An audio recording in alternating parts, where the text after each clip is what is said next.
मलकागंज गांव में सोनम अपनी मां विमला के साथ रहती थी। सोनम के पिता की मौत ज्यादा शराब पीने के कारण कुछ साल पहले हो गई थी। अपने पति के जाने के बाद विमला ही अपनी बेटी सोनम का ध्यान रखती थी। वो अपने खेत में थोड़ी बहुत सब्जियां उगाकर उन्हें ठेले में ले जाकर गली गली बेचा करती थी, जिससे उनके घर का गुजारा चलता था। आइए आइए, हरी सब्जियां ले जाइए, दूर भगाए सभी बीमारी, ऐसी है ये सब्जियां हमारी। अरे वाह, तुम्हारी सब्जियां तो बहुत ही हरी भरी और ताजा है भाई। अच्छा, ये पालक कैसे दिया? जी, सभी सब्जियां सिर्फ 30 रुपए किलो है, आपको जो चाहिए ले जाइए। अच्छा, तो ये पालक 1 किलो और कद्दू आधा किलो, और हाँ, ये कटहल भी 1 किलो कर दो। जी भाई साहब, अभी बांध देती हूँ। विमला अपनी बेटी सोनम को सरकारी स्कूल में पढ़ने डाल देती है और खुद सारा दिन धूप में गली गली जाकर सब्जियां बेचती, जिससे वो घर खर्च चलाती। साथ ही सोनम की पढ़ाई और कुछ पैसे सोनम की शादी के लिए भी निकाल कर रख लेती। आ गई माँ, चलो आप हाथ मुंह धो लो, मैं तुम्हारे लिए खाना रख देती हूँ। ठीक है बिटिया, तूने खा लिया क्या? नहीं माँ, मैं तो तुम्हारे आने की ही राह देख रही थी। मेरी माँ सारा दिन मेहनत करती है, बहुत थक जाती होंगी ना? मेहनत नहीं करूंगी तो अपनी गुड़िया के ब्याह के लिए पैसे कैसे इकट्ठा करूंगी? ऐसे ही कुछ साल बीत जाते हैं और सोनम 12वीं पूरी कर लेती है। एक रोज वो अपनी माँ के साथ गांव के सरपंच की बेटी रोशनी की शादी में जाती है, जहां उसका शादी का लहंगा देखकर सोनम हैरान रह जाती है। वाह रोशनी, तेरा लहंगा तो कितना खूबसूरत है। खूबसूरत तो होगा ही, इतना महंगा जो है, पर तू ऐसे लहंगे के सपने देखना छोड़ दे। तुम गरीबों के बस की नहीं है इतना महंगा ब्राइडल लहंगा खरीदना। तू तो अपनी माँ को बोलकर उनकी साड़ी का ही लहंगा बनवा लियो अपनी शादी के लिए। रोशनी की ये बात सुनकर सोनम बहुत दुखी होती है। परेशान मत हो मेरी बच्ची, तेरी माँ से जितना हो सकेगा वो तेरे लिए जरूर करेगी। उसी शादी में रोशनी की मौसी आशा अपने बेटे के साथ आई हुई होती है। सोनम पर जैसे ही उसकी मौसी की नजर जाती है, वो उसे देखते ही रहती है। गुलाबी रंग के सूट में ये गोरी लड़की बिल्कुल ऐसी लग रही है जैसे कोई कमल का फूल हो।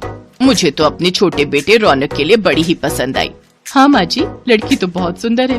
रौनक को भी सोनम पहली नजर में ही भा जाती है। शादी के कुछ दिन बाद आशा अपनी बड़ी बहू और दोनों बेटों के साथ सोनम के घर जाती है और उसकी माँ से उसका हाथ मांगती है। बहन जी, मैं एक गरीब सब्जी वाली हूँ और आपके बड़े घर में रिश्ता जोड़ने की मेरी हैसियत नहीं है। आंटी, रिश्ता हैसियत देखकर नहीं बल्कि दिल देखकर जोड़ा जाता है, और हमें सोनम पहली नजर में ही भा गई। सही कहा बेटा तुमने, और हमें इस शादी से कोई दिक्कत नहीं है। सोनम के लिए बड़े घर से आया रिश्ता देख विमला खुश हो गई। विमला ने अपनी जमा पूंजी निकाली और उसने अपनी बेटी की शादी की तैयारियां शुरू कर दी। सब तैयारियां होने के बाद वो अपनी बेटी को ब्राइडल लहंगा दिलाने के लिए सोनम के साथ शहर गई और सुंदर सा ब्राइडल लहंगा उसके लिए ले आई।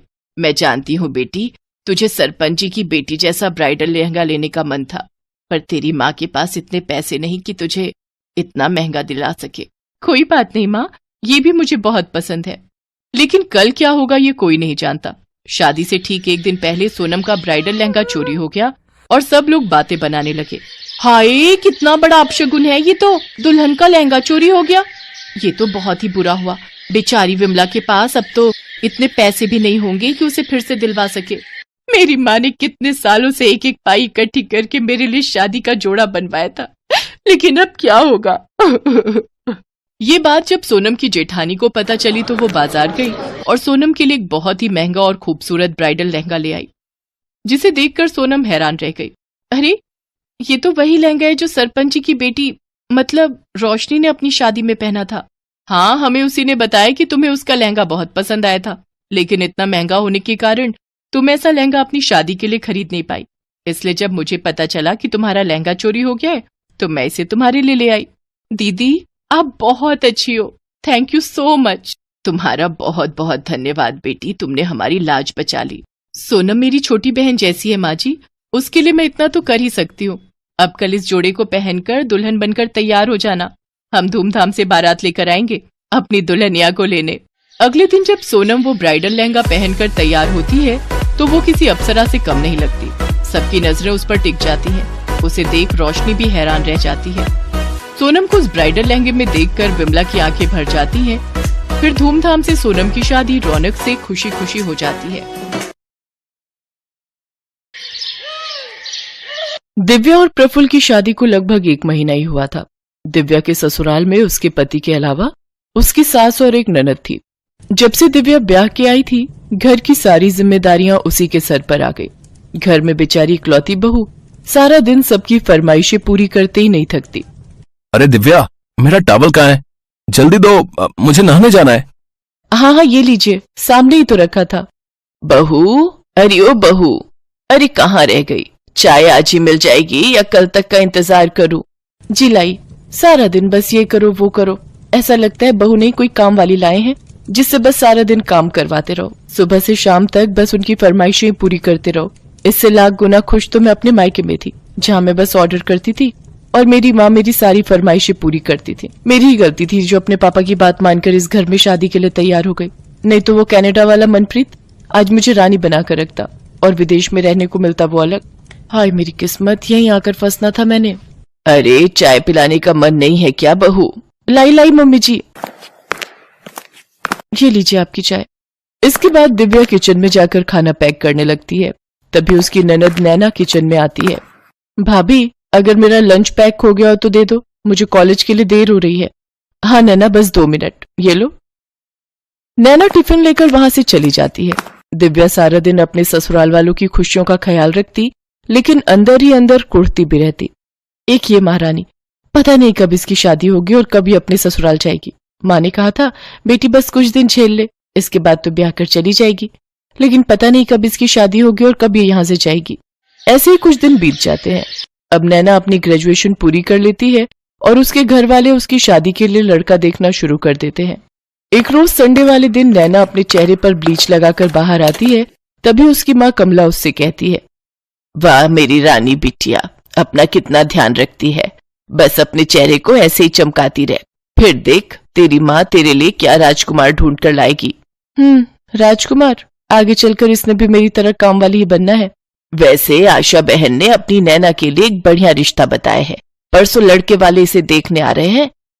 क्या सच में माँ? मेरी छोटी सी बहन कब इतनी बड़ी हो गई, पता ही नहीं चला। लड़के वाले? अरे वाह, ये तो बहुत अच्छी बात है, अब नैना की शादी हो जाएगी। चलो अच्छा है, कम से कम इससे जान तो छूटेगी और मेरा काम तो कम होगा। कुछ देर बाद नैना अपना चेहरा धोकर आती है तो उसके चेहरे पर लाल रंग के बड़े बड़े धब्बे उभर आते हैं। वो जोर से चिल्लाते हुए बाथरूम से बाहर आती है। ओ नो, ये मेरा चेहरा, ये मेरे चेहरे को क्या हो गया? सत्यानाश, परसों तुझे देखने लड़के वाले आ रहे हैं और तू है कि अपना पूरा चेहरा जलाकर बैठ गई। अरे लड़के वाले तुझे ऐसे देखेंगे तो झट से ना कर देंगे। ओ गॉड, अब क्या करें? आप टेंशन मत लीजिए, ये जरूर इसे ब्लीच से एलर्जी हुई होगी। मैं अभी इसके चेहरे पर मुल्तानी मिट्टी लगा देती हूँ, साथ ही बर्फ से सिकाई कर देती हूँ, कल तक ठीक हो जाएगा। इसके बाद दिव्या मुल्तानी मिट्टी का पैक बनाकर नैना के चेहरे पर लगा देती है। इसके बाद वो अपने कमरे में जाकर अपनी माँ को फोन करती है और कहती है, ओफो माँ, ये अच्छी बहू बनने का ड्रामा ना अब मुझसे और नहीं होता। और तुमने तो कहा था कि तेरी ननद शादी करके चली जाएगी तो फिर इस घर पर तेरा ही राज होगा, पर अब तो शादी को 4 महीने होने को आ गए, लेकिन ये तो अभी तक इसी घर में पड़ी है। और तो और अपना सारा मेकअप तक मैंने इसे देकर रखा है ताकि ये सुंदर दिखे और इसकी शादी हो। हाय मेरी नाजुक बच्ची को वहां जाकर कितना काम करना पड़ रहा है। तू चिंता मत कर, तेरी ननद की शादी हो जाएगी तो फिर तो तेरा ही तेरा राज है उस घर पर। अच्छा माँ, अब मैं फोन रखती हूँ और जरा देख कर आती हूँ उस महारानी का चेहरा ठीक हुआ भी या नहीं। दिव्या जाकर देखती है तो नैना का चेहरा पूरी तरह ठीक हो चुका होता है। थैंक यू भाभी, आपके हाथों में तो जादू है जादू। हाँ मेरी प्यारी ननद, अब तुम देखना मैं तुम्हें परसों कैसे तैयार करती हूँ। जब लड़के वाले आएंगे तो वो सब तुम्हें देखते ही रह जाएंगे। और आखिर वो दिन भी आ जाता है जिस दिन लड़के वाले नैना को देखने आते हैं। उस दिन दिव्या सुबह तड़के उठकर ही घर की साफ सफाई में लग जाती है। रामू, जल्दी से सभी पर्दे, बेडशीट और सोफा कवर, टेबल कवर बदल दो। और हाँ, इसके बाद सभी खिड़कियां दरवाजे अच्छे से साफ कर दीजिए और घर में एक भी ज्वाला नहीं दिखना चाहिए। उसकी आवाज सुनकर सभी घर वाले भी उठ जाते। दिव्या, तुम इतनी सुबह सुबह क्यों उठ गई और ये कारखाने से रामू को क्यों बुला लिया? देखिए जी, आज मेरी इकलौती ननद को लड़के वाले देखने आ रहे हैं तो उनकी खातिरदारी में कोई कमी ना रह जाए, इसलिए रामू को भी अपनी हेल्प के लिए बुला लिया। और आज रामू किचन में भी मेरी मदद करेगा तो आज सारा दिन वो यहीं रहेगा। सचमुच बड़े ही भाग्यशाली हैं हम बहू, जो तुम इस घर में आई। सच में भाभी हो तो आपके जैसी। अरे नैना, तुम क्यों इतनी जल्दी उठ गई? तुम अपनी नींद पूरी लो, तभी तो फ्रेश रहोगी और तभी तो चेहरे पर रौनक आएगी। सारा काम मैं खुद देख लूंगी। सारा काम निपटाकर दिव्या नैना को अपनी अच्छी सी साड़ी पहनाकर और उसका मेकअप करके तैयार कर देती है। साथ ही उसे अच्छे से सब समझा देती है कि किस सवाल का क्या जवाब देना है। दिन के समय लड़के वाले आ जाते हैं। दिव्या उनके सामने खाना परोसते हुए कहती है, ये लीजिए, ये सब नैना दीदी ने अपने हाथों से बनाए हैं। बहुत ही टैलेंटेड है ये। सुबह 5 बजे से उठकर तैयारियों में लगी हुई थी। खाना तो क्या लाजवाब बनाती है। अब सचमुच खाना तो बहुत ही अच्छा बना है भाई। अच्छा नैना, अपने बारे में कुछ बताइए, आपको क्या पसंद है और क्या नहीं? इसके बाद नैना वही बोलती है जो दिव्या ने उसे कहा होता है। जी, जो मेरे मायके वालों को पसंद है वो हर चीज मुझे पसंद है, और शादी के बाद मेरे ससुराल वालों को जो पसंद होगा वही मेरी पसंद होगी। सचमुच क्या संस्कार है भाई। इसके बाद लड़के वाले रिश्ता पक्का करके चले जाते हैं। दिव्या अपने कमरे में जाकर अपनी माँ को फोन मिलाती है। मम्मी, फाइनली रिश्ता पक्का हो गया। हाश, सचमुच बड़ी संतुष्टि मिली आज। इसके बाद दिव्या अपने पंडित को पैसे देकर इसी महीने में मुहूर्त निकालने को कहती है। पंडित बिल्कुल वैसे ही करता है। इसके बाद तो दिव्या की खुशी का ठिकाना नहीं रहता और वो खुशी खुशी सारी जिम्मेदारी अपने ऊपर ले लेती है। नैना के लिए शॉपिंग से लेकर उसके पार्लर तक, मेहंदी वाले से लेकर डीजे वाले तक, सबका इंतजाम वो कर लेती है। दिव्या उस दिन बहुत खुश थी।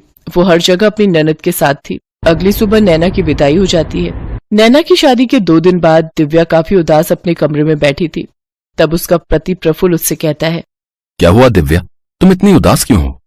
प्रफुल्ल, मैं हमेशा सोचती थी कि नैना जल्दी से ब्याह कर अपने ससुराल चली जाए, लेकिन अब जब वो चली गई तो उसके बिना ये घर कितना खाली हो गया।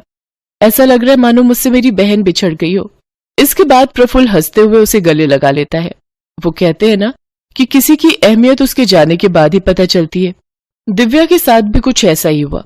नैना की शादी के बाद उसे अपनी ननद की अहमियत समझ में आई। Best buddies. Hello friends, thanks for watching this video. अगर आपको ये वीडियो पसंद आया है तो प्लीज लाइक, सब्सक्राइब, कमेंट्स करें इस वीडियो पर, और हाँ, शेयर करना भी ना भूलें।